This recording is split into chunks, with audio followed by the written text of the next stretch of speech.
And I'm wishing all that are joining me on this video to be well and the very best. I have been seeing energy since I can remember. I just see white energy. And when I was a kid, I must have said something to people and they put glasses on me. I don't see colors. I just see pure white energy. And I spent my whole life wondering why. And I'm a cellist. I did the whole thing. I went to a conservatory, practiced 24/7 for years, and went out and played for a whole lot of people all my life. And I'd say a handful of times while I was playing music, and these were always times when I wasn't getting paid. A handful of times I would get to a depth, a refined place when I was playing, and I could tell that everyone present was being beautifully affected by this music. I always felt different when this happened. And that experience, those experiences, along with certain other experiences, I found something to search for. And I'll explain that as I go along. I became a single mom because my son's father died of cancer. And not only playing concerts, I was teaching in the public schools, which gave me lots of experience in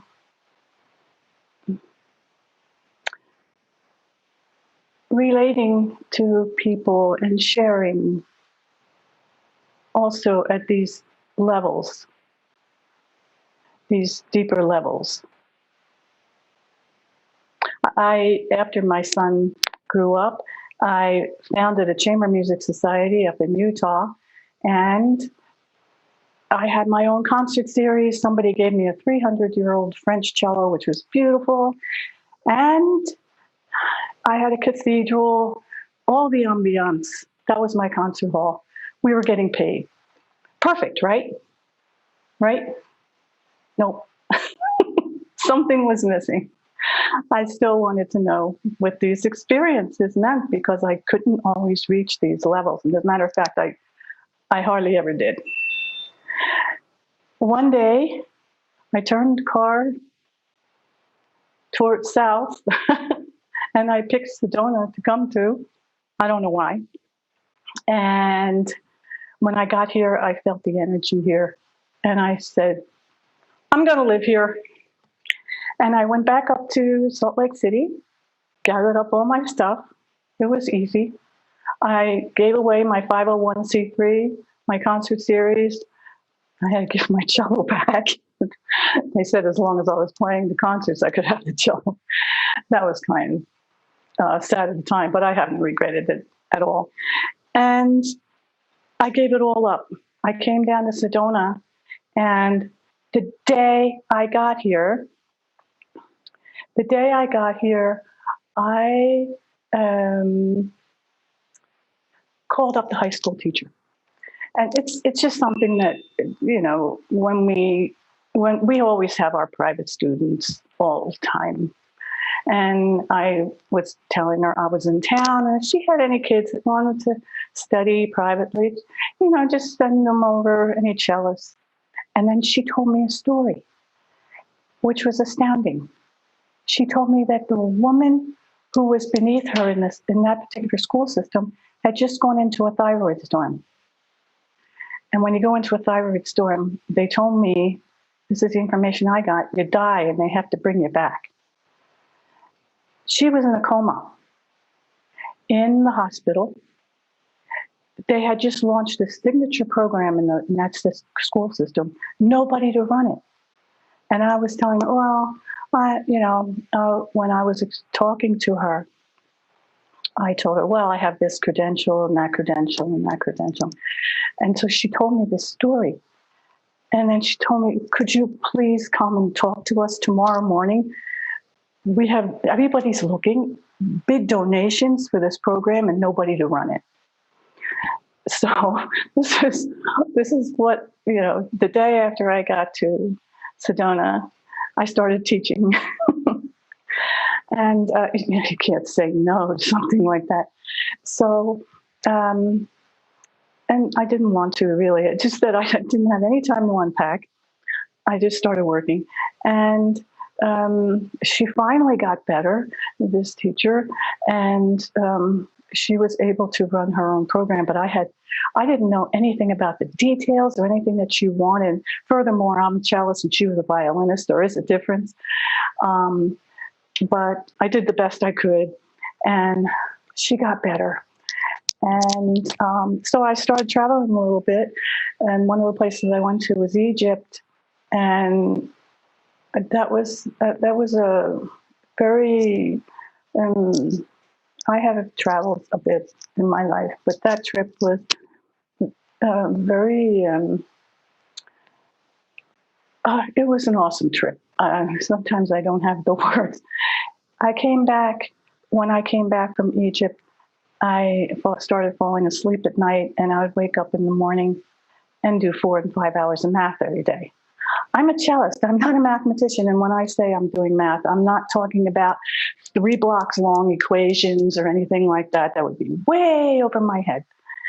I'm talking about I uncovered a system of math within our system of math today that no one's looking at. It's a complete system. It's simpler than the one we use. But more importantly, the system we use today, it's all about counting. We count everything. We count money. We count years. We count months, days, time, everything. We measure time and space. We're always counting. And it's okay to do that, but this other system that I uncovered is about connecting. It's about connections. And I use the numbers 1 through 9. So it's not difficult. It is tricky, a little tricky, but it wasn't difficult, but I had such a good time doing this. I'm a hermit anyway. I've always felt like I didn't fit in no matter what I was doing anyway. So I was okay with doing all this. And when I was finished with my 4 and 5 hours every day, I'd go out into the red rocks and walk around and take the trails and everything. And this was my life for about 4 years, taking all this information. And I found that it was a complete system in perfection. Everything adds up. Everything always is redefining the whole system. Everything is always in order, always in place, and everybody's ignoring it. When we are constantly counting, we are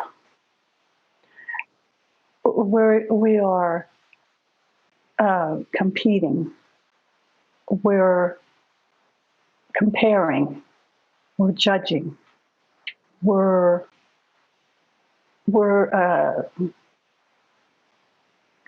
all the things we accumulate, we count them. We count all our money. We count time, and we keep time in a schedule.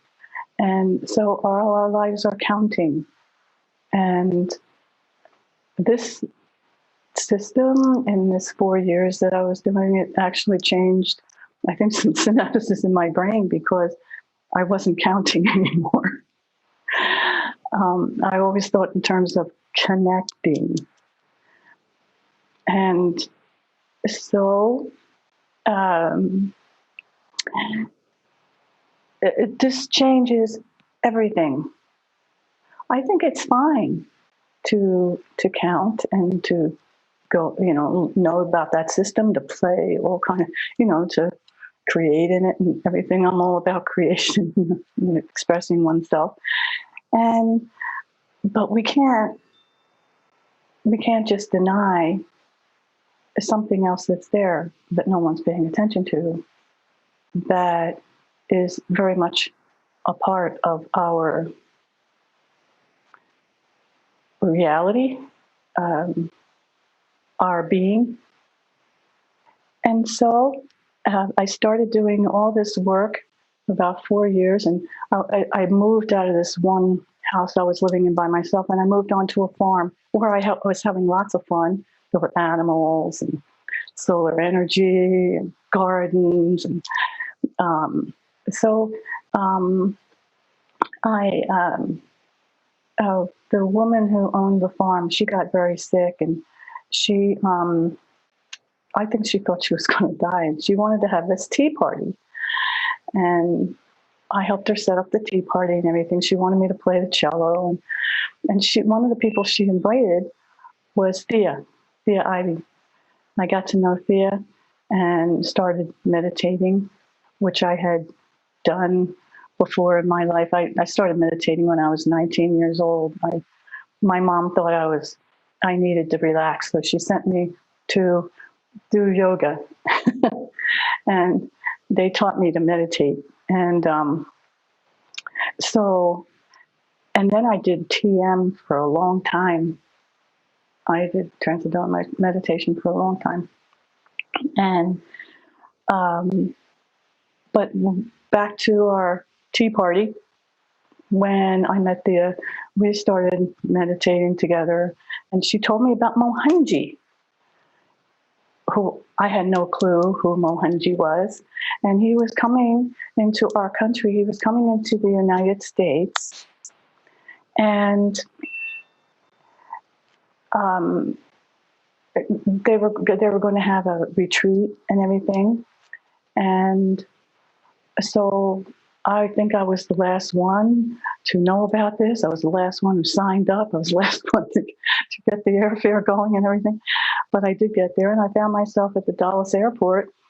I did know that he something about him, and I felt some kind of connection prior to this because we were meditating.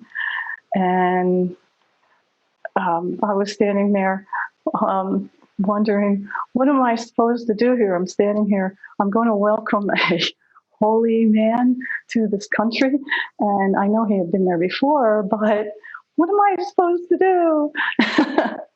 And so as I was standing there, I went into a kind of an altered state, and there was some visual effects. It has to do with the numbers that I was working with, and then there was a frequency. But the amazing thing was that I knew exactly where Mohanji was. He wasn't anywhere near the concourse yet, but I was telling people, he's coming. And he came down in jeans and a sweatshirt. He came down the concourse in jeans and a sweatshirt. I need not have worried. And the same thing happened that same night in terms of that altered state. I went to a satsang that he was giving in Bethesda, and we were meditating before he came in. I knew exactly when he came to the back door. When he came through the back, and I knew exactly when he was approaching. And I never heard anybody walk so silently. I never heard any sound. I mean, I was wondering if he was walking above the floor.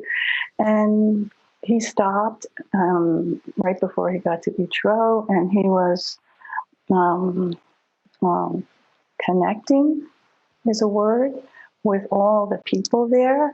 And when he got to me, this energy, boom, I could tell where he was, and then he put his attention across the aisle, and then he came back again, and boom, and then he went to the next row.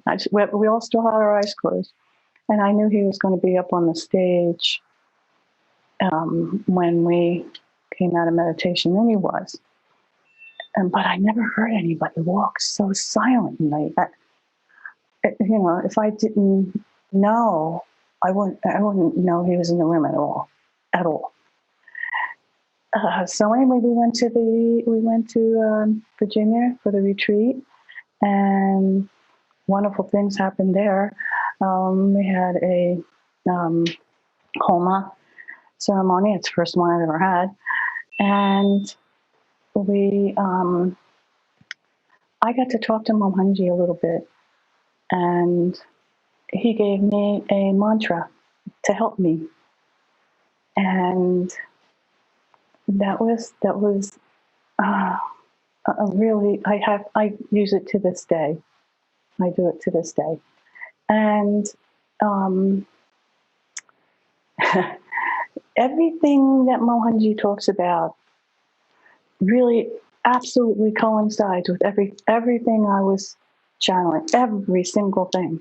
And he's the first person I ever met who I could really talk to about it. So meeting somebody who everything he says, it's just truth across the board for me.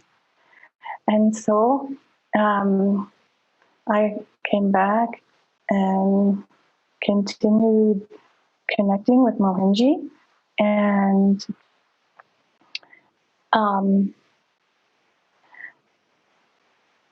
he had told me some things about my work, too, and some private things. Anyway, I came back, and he had said to me, for instance, now you need to experience it. And I knew what I was in for, because in this system of numbers, I redefine infinity. I define zero, and it is in perfection. It is in completeness. The whole thing is one whole system. And I said, yeah, that's what I want. That's what I need. I was really into all this.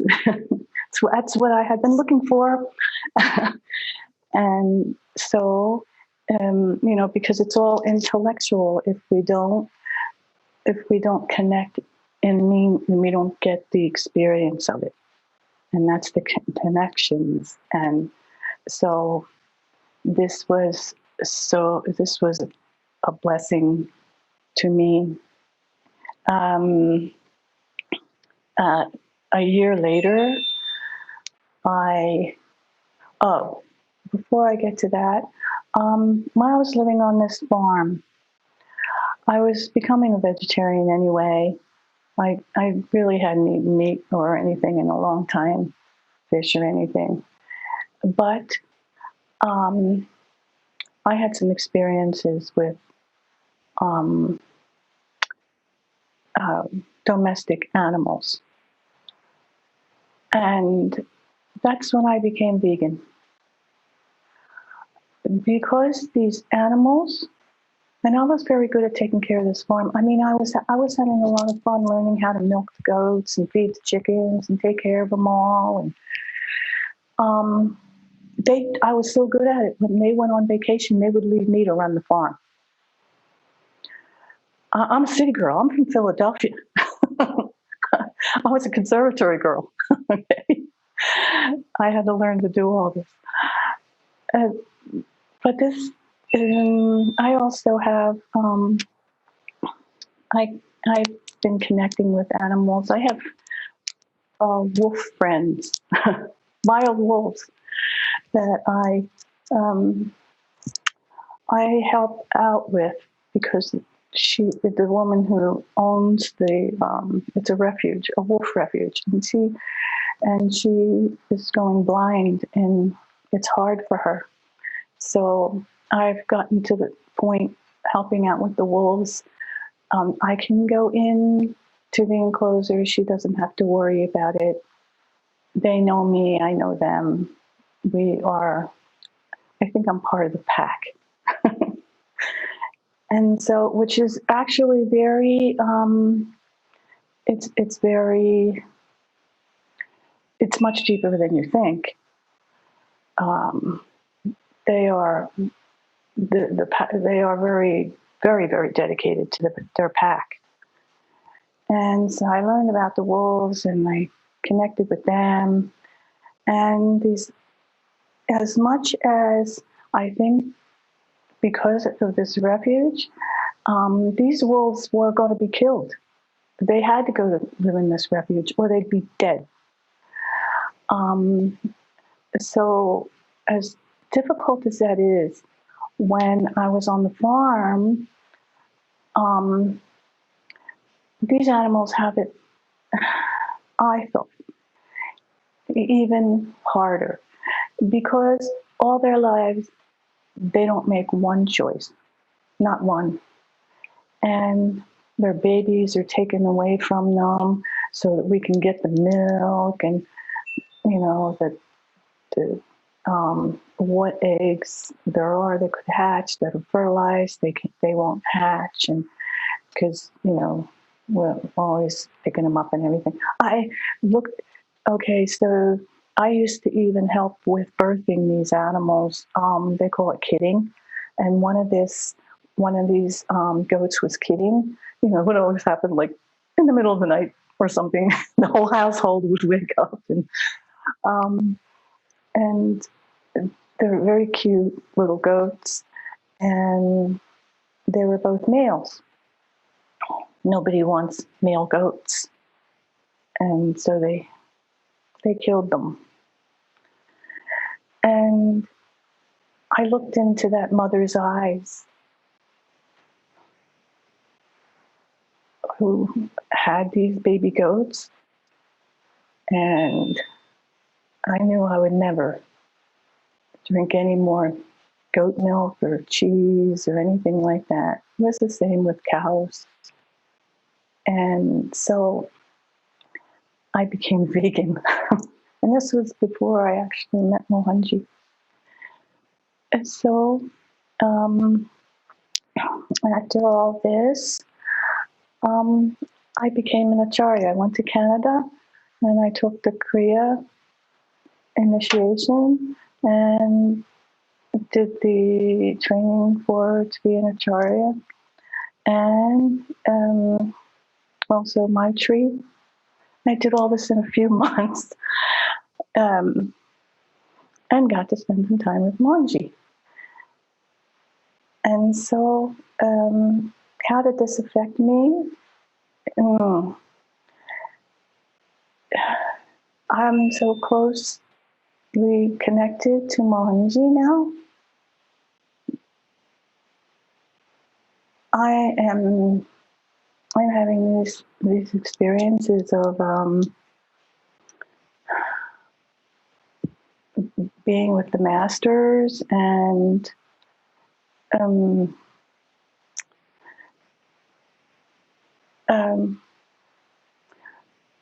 all the time when I need Mohanji, he just comes. He's here, and Mohanji, in this system of math that I did, there's one symbol or a number. They're actually symbols. There's one number that is different from all the others, and that's 9. And this number, it's everywhere and nowhere. It's there and it's not there. It's solid, but it's elusive. It's everywhere, but nowhere. This number has qualities that no other number has. And I'd have to I'd have to show you the math, which isn't really math. That's a really bad term for it, but I don't know any other. I call it sacred math because it does actually show that designing all of the sacred geometry that we all talk about. And so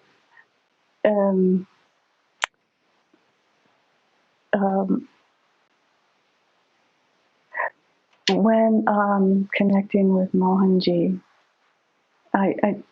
he seems like this 9 that is there. It's everywhere, but it's nowhere. It's, all these attributes seem like this is who Mohanji is. And now I think I'm really not connecting. I'm really connecting on deeper levels than just as person to person. So that's, I think, enabling me to go to, know the masters. And I recently started drawing all these pictures. I don't know how to draw. I mean, I didn't know anything about drawing. I didn't know anything about math either, for that matter. And they all turn out to look like who they're supposed to look like. And that's really astounding to me.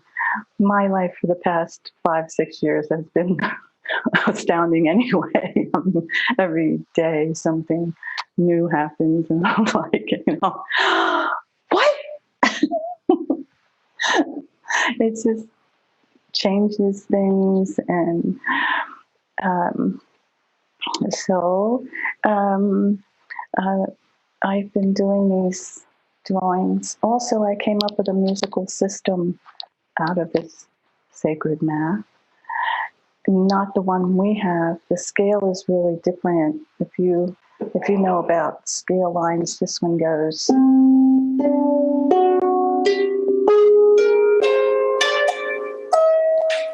And of course, there's 9 members of that scale instead of 8. And I was having fun with that.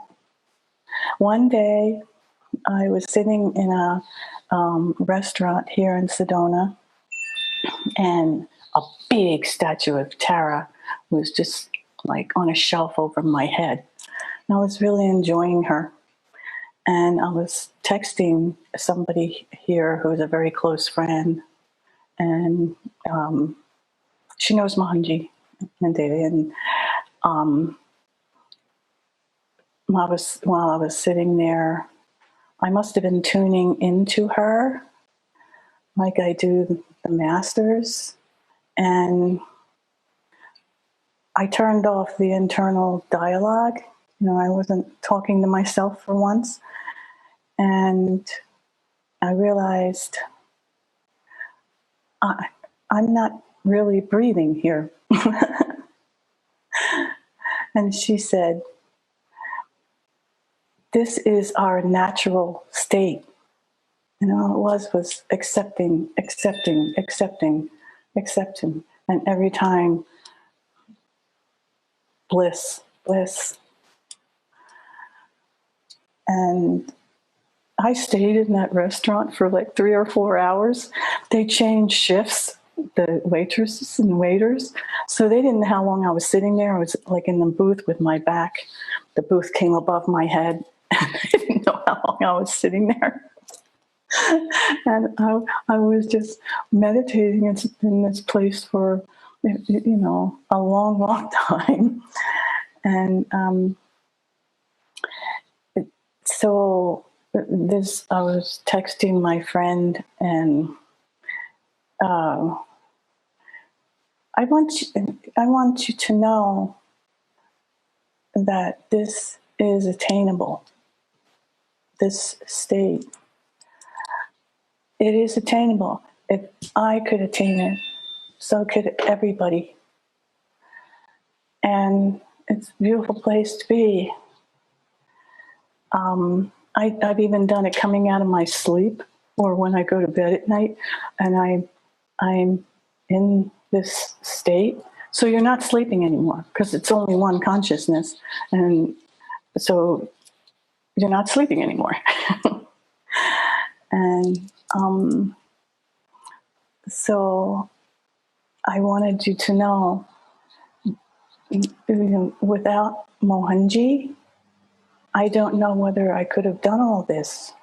Maybe much slower or something, but his connection, my connection with him, he, when he says, be Mohanji, to me, my truth is that we are being that, in that energy that I had been seeing, that is divine, perfect, pure, a whole system of the way energy works. And when you step into this energy, you experience it. And Mohanji brought me to this. And I'm grateful.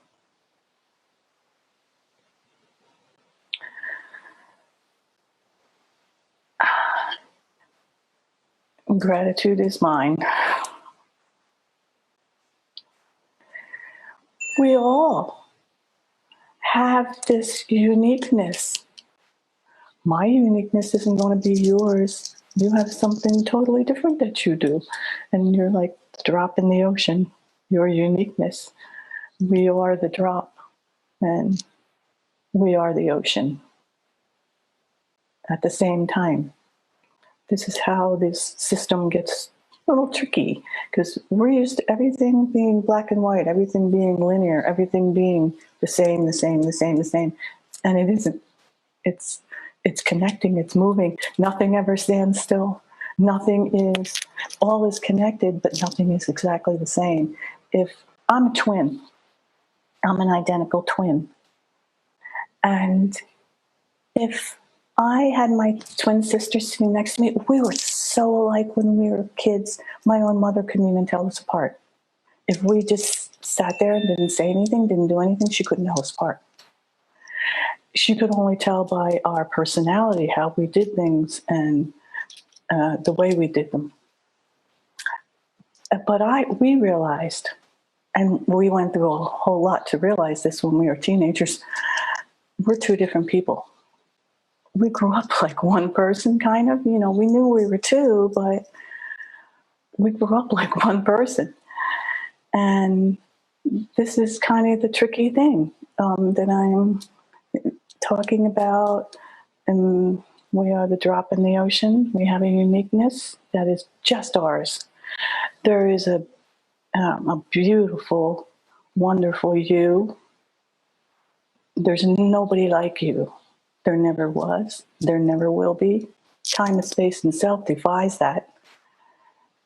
You are so unique and so beautiful. In that uniqueness, we all are drops in the ocean. And I think that we are all needed. Nobody is unimportant. Nobody. We're all pieces of a puzzle, like pieces of a puzzle. And if you have a puzzle piece missing, well, then you've got one missing, But we're all connected and we're all unique. And I'm blessed to know I think we are all able to do anything we want, anything we really want to do. If I want to draw, I can be an artist. And in this, where we fit into this is where we naturally have we've naturally been going all the time. We've always been truth. So we've always been creators. We've always been truth. We just got into thinking in this really weird way and counting all the time. When we connect and experience all that we are, we realize that we're all part of the same picture. We're all part of the same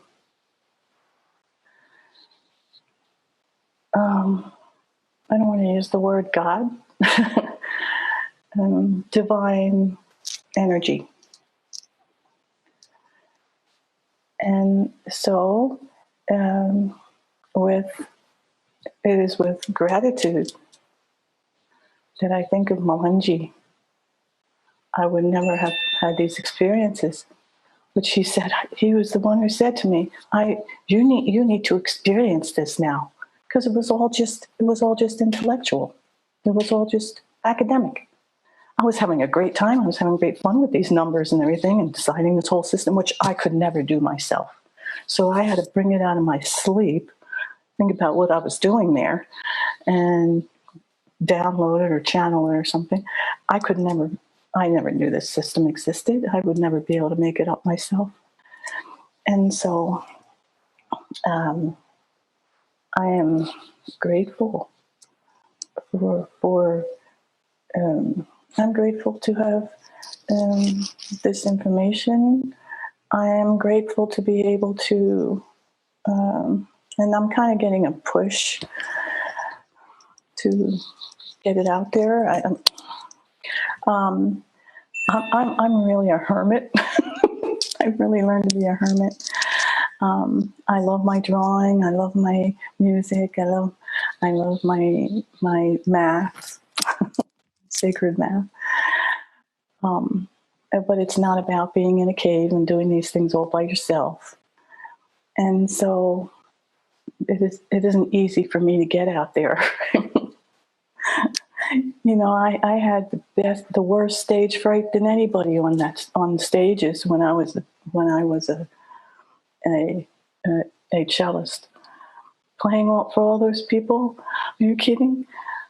I had to learn. I have to learn how to connect.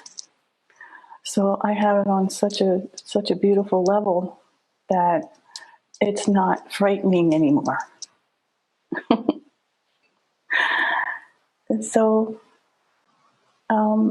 if you want to maybe share some things or know more about this work that I've been doing in sacred math, you can get in touch with me on WhatsApp or else on my website, which is LREY@infinite9.net, and I can explain. I can share it with you. As far as my experiences with Mohanji, we have Mohanji, guys. You don't have to worry about anything else because he knows how to guide everyone to what they need, I think. Because if he does it for me, then he does it for all of us. And it's such a blessing. It's not the man walking around. To me, it's my connection to Mohanji and what that has meant to me. So that he lives across the world, sure, I'd like it to be visited more, but it doesn't really matter in a very real sense to me. It's just as real to me if he's sitting in the room, I think, than if he's across the world. So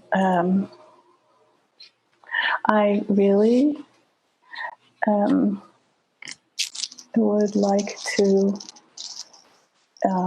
encourage everyone to, and inspire everyone, let me put it that way, because we have Mohanji, and that is divine, in divine order. Maybe I'll play a little bit. I'm a cellist, I'm not really a harpist, but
that was taken from the frequencies that I have worked with.